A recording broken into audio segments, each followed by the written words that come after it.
Hey everybody, this is Tell True Sports Radio. I'm your host, Ron Fitch, and I want to give you your daily dose of the NBA playoffs. I want to talk about last night's game and so-called complaints about the way the game was officiated.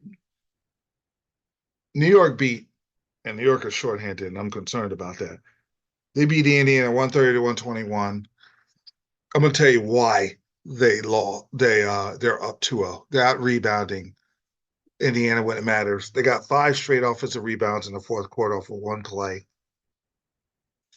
and they're hustling, but Indiana's getting steals. They're people saying they're not playing defense. Indiana's playing defense. They play reckless press, try to get steals defense, and that's unusual. Usually teams just play regular help defense, uh, try to defend that screen and roll that everybody likes to play.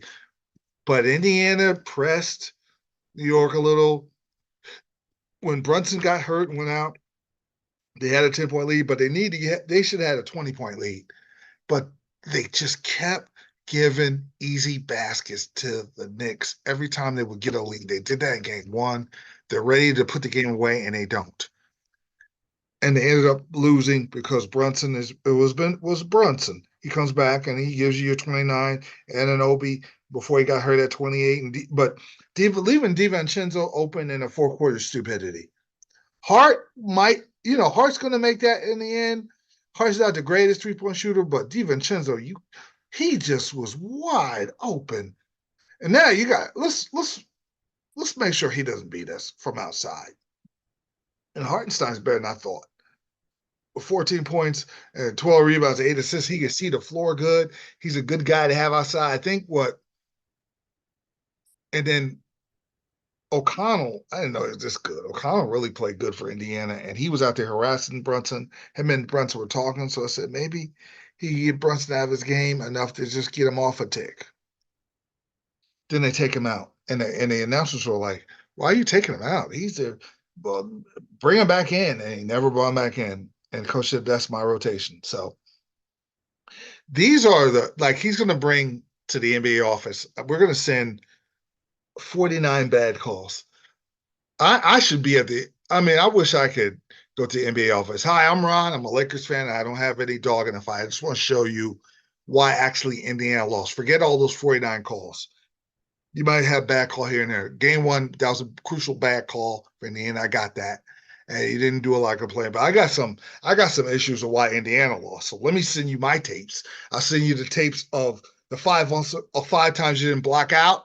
I'm going to see you the tape of why you took O'Connell out and how effective O'Connell was, and you took him out. I'm going to show you why nobody wanted to be that guy at the end of the game. I'll show you those times. And then I'll show a clip of every time you took a 10-point lead and you were ready to make a run and get them out, get the Knicks out of there and get a win. You gave up a layup or a backdoor cut to DiVincenzo or a wide open three to DiVincenzo.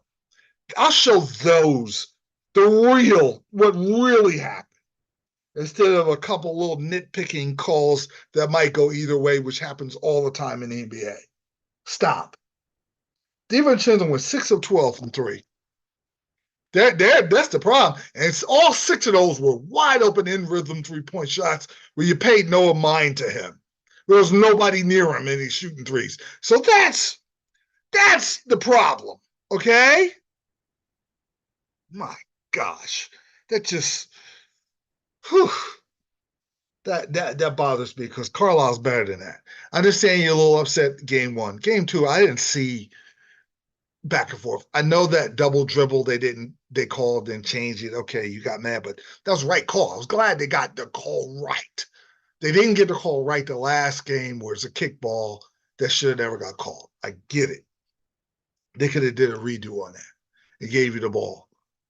So other than that, games, and then I showed the video where Josh Hart was driving and got fouled about 3 or 4 times, maybe even more, and they didn't call it. So I can send those videos in along with how you're splicing and editing.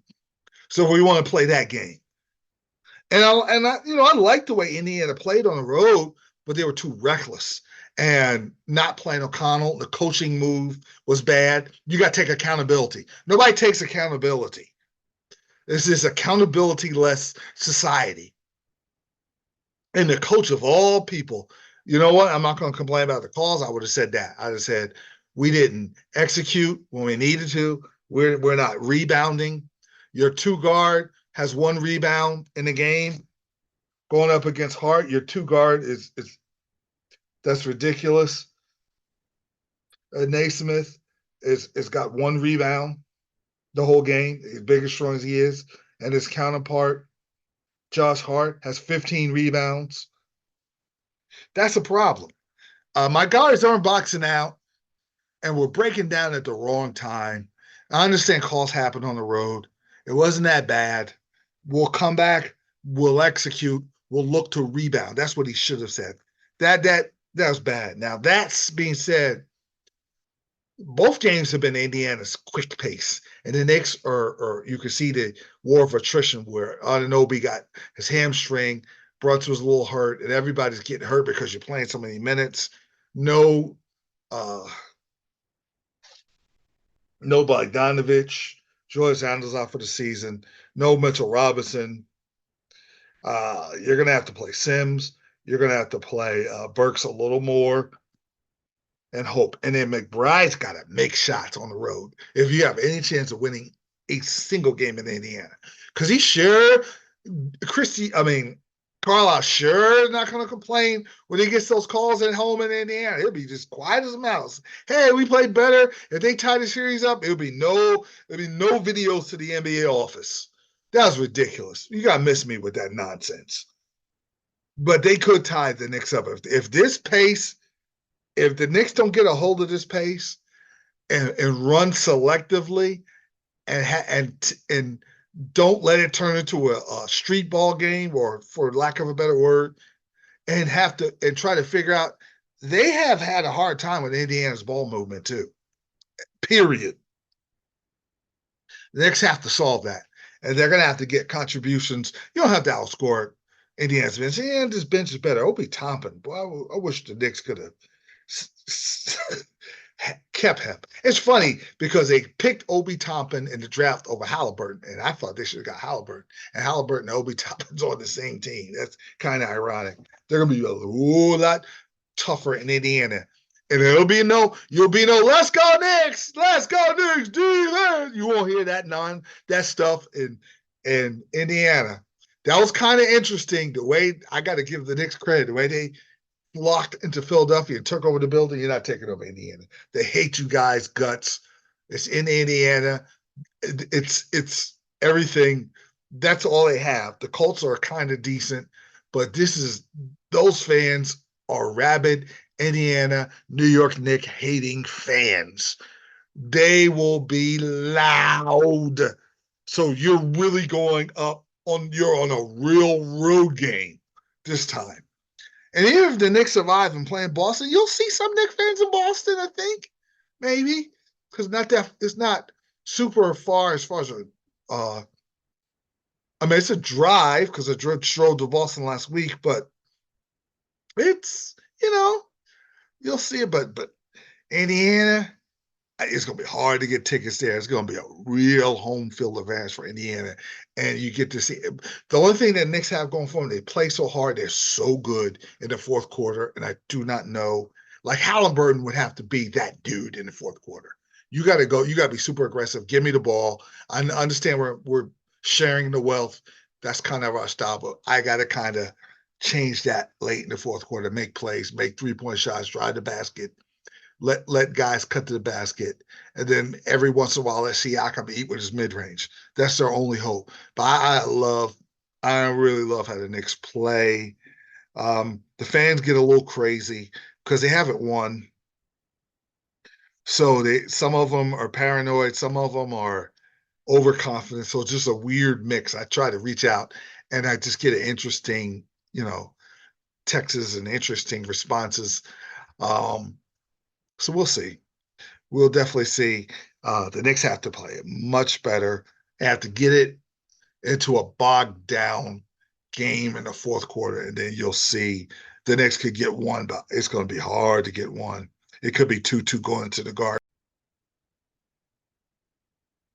Well, well, well. What do we have here? Both the road teams winning. The surprising one is Cleveland beating Boston 118-94. But Boston, they'll put up clunkers. They can be unbeatable, then they throw up clunkers.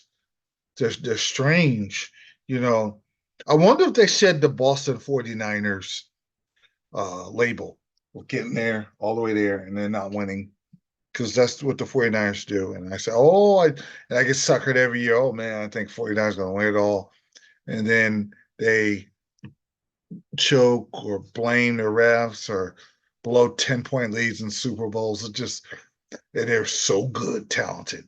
And that's what the Celtics are. But they missed Porzingis's inside presence because the Cavaliers were comfortable driving to the basket and then getting good looks the whole game, and then the little pick and roll with Mitchell and Mobley. Mobley was good. Mobley was spotty, especially on the road against Orlando, but he was solid, man. He was comfortable playing, but more comfortable playing Boston than Orlando. And Caris LeVert came to the table with 21 off the bench, and Strauss with 12. Garland looked good. He was 4 or 5 from three. And Donovan Mitchell, Donovan Mitchell, a dog. He gonna give you the 29. He gonna give you the buckets you need, but the help came. And Boston looked good offensively for the first half. Then the second half, they were meh. And then their defense wasn't there at all. And their defense is good. And their defense is bad. It's just Dallas. I mean, the Celtics are a weird, great team where they lose a lot at home. They got blown out by Miami in game 2, and then they came out and just annihilated Miami on the road and looked like Boston just destroyed them the rest of the way. Boston's going to whoop Cleveland one of these games in Cleveland. I think it's going to be a closer. Cleveland has a chance because I don't think they're Miami. I think they got more talent. And Dallas, I mean, it's a regular season, but Celtics had a lot of trouble against Cleveland. And Cleveland, if I were to guess where the direction of this series is going to go, Boston gets game 3, Cleveland beats them in game 4, Boston wins game 5. Well, Boston wins game 6, and Boston wins a series that should, and it could even be where they go 7 when they had no business going 7. But you open the door when you lose this kind of game to Cleveland. You lose to Miami without Butler and you're just asleep at the wheel for a game. I get it. But you on just giving Cleveland confidence is that's kind of dangerous as far as the length of the series. Not that you're going to lose the series in Cleveland, but now you're going to be fighting, and now you're going to have questions about your team and how consistent they are. And then without Porzingis, there was no rim protector, and they just gave it up to Cleveland. But I think it's going to be a longer. I don't think the Celtics are going to just go and just annihilate the Cavaliers. They will win. They'll win 2 in Cleveland, but Cleveland will get one more. Now the Mavericks coming back to tie the series. That was more expected. They looked more aggressive. Luka's still hurting, but it was a lot better effort defensively, getting after loose balls, getting a lot of good offensive rebounds. And they beat OKC 119-110. Man, PJ Washington, 29 points, 4 assists, 11 rebounds. Whew, he's really getting better and better and better. Perfect pickup, having Lively, having Gafford just controlling the middle, Dallas really being tough down the middle. So when Luka, and he had 29 points, he was aggressive. He's still hurting, but he was able to gut it out, and he played the right way. He was hurting in game 1, but he kind of was casual. He wasn't casual. He was still moving kind of slow, but he because he was 5 of 8 from three, and he got 10 rebounds. He's going to get you 7 assists. That's about his range. You know, Kyrie Irving, 11.7 assists, really good defense, playing hard on defense, just doing the little things I love about Kyrie. I'm a dedicated video to Kyrie. I'm a hope YouTube doesn't take it down, but I'm gonna tell the real truth about his time in Brooklyn. And OKC was good, but they were just a tick off. And Dallas was much better. And there were two ships passing by.